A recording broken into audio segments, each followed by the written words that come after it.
Hello दोस्तों, यदि आप भी क्लास 9th का 25 सितंबर को साइंस का अर्धवार्षिक परीक्षा देने वाले हैं तो अभी की इस क्लास में क्लास 9th के लिए साइंस के हम लोग सब्जेक्टिव क्वेश्चन आंसर देखेंगे अर्धवार्षिक परीक्षा के लिए। तो आप लोग इस क्लास में अंत तक बने रहिएगा। यहाँ पर देख सकते हो class 9th half yearly examination सितंबर 2025, अर्धवार्षिक परीक्षा सितंबर 2025। ये साइंस यानी विज्ञान का क्वेश्चन पेपर है और अभी के इस क्लास में हम लोग साइंस के सब्जेक्टिव क्वेश्चन आंसर देखेंगे, यानी लघु उत्तरीय प्रश्न और दीर्घ उत्तरीय प्रश्न।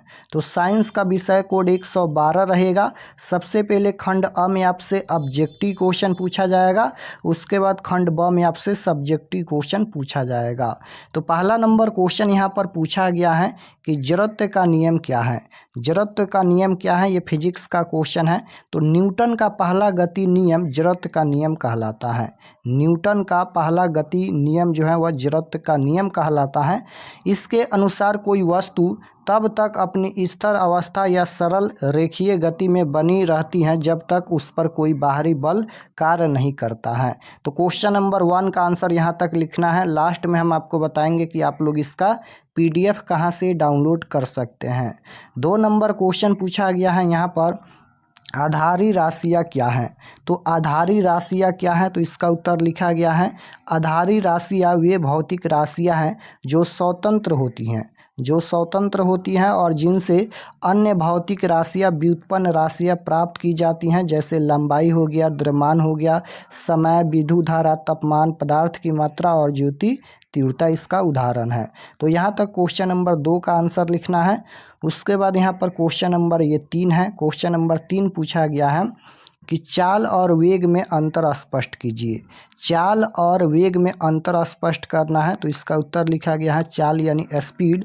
वस्तु की चाल उसके द्वारा प्रति इकाई समय में चली गई दूरी है। इसका SI मात्रक मीटर प्रति सेकंड होता है। मीटर प्रति सेकंड होता है। चाल का SI मात्रक मीटर प्रति सेकंड होता है। वेग क्या है, तो वेग वस्तु द्वारा दी हुई दिशा में प्रति इकाई समय में चली गई दूरी को वेग कहते हैं और इसका SI मात्रक मीटर प्रति सेकंड होता है। यहाँ पर देखिएगा, इसका भी मीटर प्रति सेकंड होता है। SI मात्रक मीटर प्रति सेकंड यानी M/S होता है।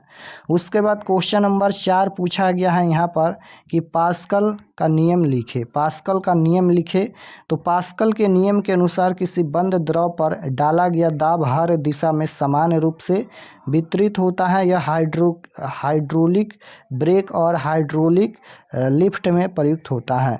तो क्वेश्चन नंबर 4 का उत्तर यहाँ तक लिखना है। उसके बाद 5 नंबर क्वेश्चन है कि क्या एक समान वृत्तीय गति एक त्वरित गति है। तो इसका उत्तर लिखना है हाँ, क्योंकि दिशा निरंतर बदलती रहती है जिससे वेग में परिवर्तन होता है और त्वरण उत्पन्न होता है। तो 5 नंबर क्वेश्चन का उत्तर यहाँ तक लिखना है। उसके बाद 6 नंबर क्वेश्चन है संवेग की परिभाषा लिखे। संवेग की परिभाषा लिखे, तो संवेग किसी वस्तु के द्रव्यमान और वेग का गुणनफल होता है। इसे P = mv से व्यक्त किया जाता है। तो क्वेश्चन नंबर 6 का आंसर यहाँ तक लिखना है। उसके बाद 7 नंबर क्वेश्चन है ध्वनि तरंगों को यांत्रिक तरंग क्यों कहते हैं। ध्वनि तरंगों को यांत्रिक तरंग क्यों कहते हैं, तो क्योंकि इनके संचरण के लिए माध्यम जैसे ठोस, द्रव या गैस आवश्यक होता है।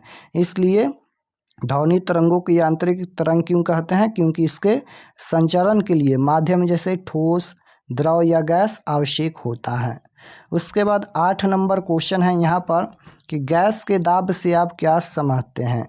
तो गैस के दाब से आप क्या समझते हैं, तो किसी बंद पात्र की दीवारों पर गैस के अणुओं द्वारा डाले गए बल को गैस का दाब कहते हैं।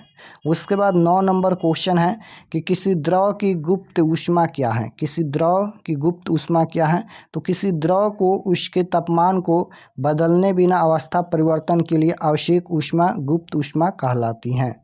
उसके बाद 10 नंबर क्वेश्चन है यहाँ पर कि जीन को आनुवंशिक इकाई क्यों कहते हैं, तो क्योंकि यह माता पिता के संतानों में आनुवंशिक लक्षणों के स्थानांतरण के लिए जिम्मेदार होता है। तो यहाँ तक क्वेश्चन नंबर 10 का उत्तर लिखना है। उसके बाद ये दीर्घ उत्तरीय प्रश्न है, यहाँ पर देख लीजिए ये दीर्घ उत्तरीय प्रश्न है, आपके एग्जाम में 5 नंबर में पूछा जाएगा। तो 11 नंबर क्वेश्चन है कि न्यूटन के द्वितीय गति नियम से बल, द्रव्यमान और त्वरण से संबंध स्थापित करें। तो इसका उत्तर लिखना है कि न्यूटन के दूसरे नियम के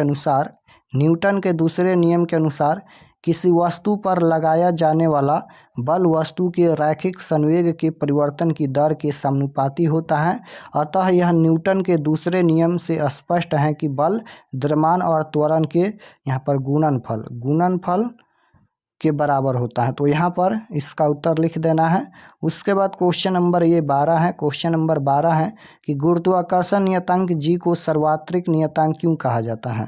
तो जी एक नियतांक है जिसे गुरुत्वाकर्षण नियतांक कहा जाता है, चूँकि जी का मान कणों की प्रकृति, उनके द्रव्यमान, उनके बीच की दूरी, माध्यम, समय, ताप इत्यादि पर निर्भर नहीं करता है तथा ब्रह्मांड के सभी कणों के लिए एक ही होता है।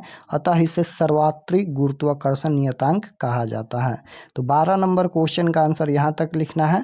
उसके बाद ये क्वेश्चन नंबर 13 है। क्वेश्चन नंबर 13 पूछा गया है, जाइलम ऊतक की रचना एवं कार्यों का वर्णन करें। तो जाइलम ऊतक की रचना एवं कार्यों का वर्णन करना है। तो जाइलम पौधों का संवहनी ऊतक है जो पूरे पौधे में पानी और घुले हुए खनिजों के परिवहन के लिए जिम्मेदार होता है। यह फ्लोएम के साथ संवहनी बंडलों में व्यवस्थित होता है। एक अन्य पोत जो शर्करा और पोषक तत्वों का परिवहन करता है। बारहमासी पौधे और पेड़ विकास के प्रत्येक वर्ष के साथ एक द्वितीयक जाइलम परत जोड़ते हैं। तो 13 नंबर क्वेश्चन का आंसर यहाँ तक लिखना है। अब चलिए हम आपको बताते हैं कि आप लोग इसका PDF कहाँ से डाउनलोड कर सकते हैं, और सब्जेक्टिव क्वेश्चन हम वहाँ पर अपडेट कर देंगे। तो वहाँ से आप लोग सभी subjective question physics, chemistry, biology तीनों का आप लोग डाउनलोड करके याद कर लीजिएगा। और चैनल पर नए होंगे तो चैनल को सब्सक्राइब कर लीजिएगा, क्योंकि सभी सब्जेक्ट का क्वेश्चन पेपर मिलेगा। तो सब्जेक्टिव क्वेश्चन आंसर डाउनलोड करने के लिए गूगल पर चले आना है और आपको सर्च करना है RK एक्सपर्ट क्लासेस। इसी चैनल का नाम आपको गूगल में सर्च करना है RK एक्सपर्ट क्लासेस। तो जैसे ही गूगल पर सर्च करेंगे RK एक्सपर्ट क्लासेस, तो आपके सामने इस प्रकार से फर्स्ट पेज आएगा, इस पर आपको क्लिक करना है। तो चलिए हम इस पर क्लिक करते हैं। क्लिक करने के बाद ये ओपन हो जाएगा। ओपन होने के बाद आपको नीचे आना है क्लास 9th के सेक्शन में। तो यहाँ पर देखिए ये क्लास 9th का सेक्शन है और इसमें सभी सब्जेक्ट का क्वेश्चन पेपर दिया गया है। जो भी सब्जेक्ट का क्वेश्चन पेपर देखना है आप लोग क्लिक करके क्वेश्चन पेपर देख सकते हैं। जैसे साइंस का देखना है या सोशल साइंस का देखना है या हिंदी, संस्कृत, सभी सब्जेक्ट का क्वेश्चन पेपर यहाँ पर दिया गया है। तो जो भी सब्जेक्ट का देखना है क्लिक करके आप लोग क्वेश्चन पेपर देख सकते हैं।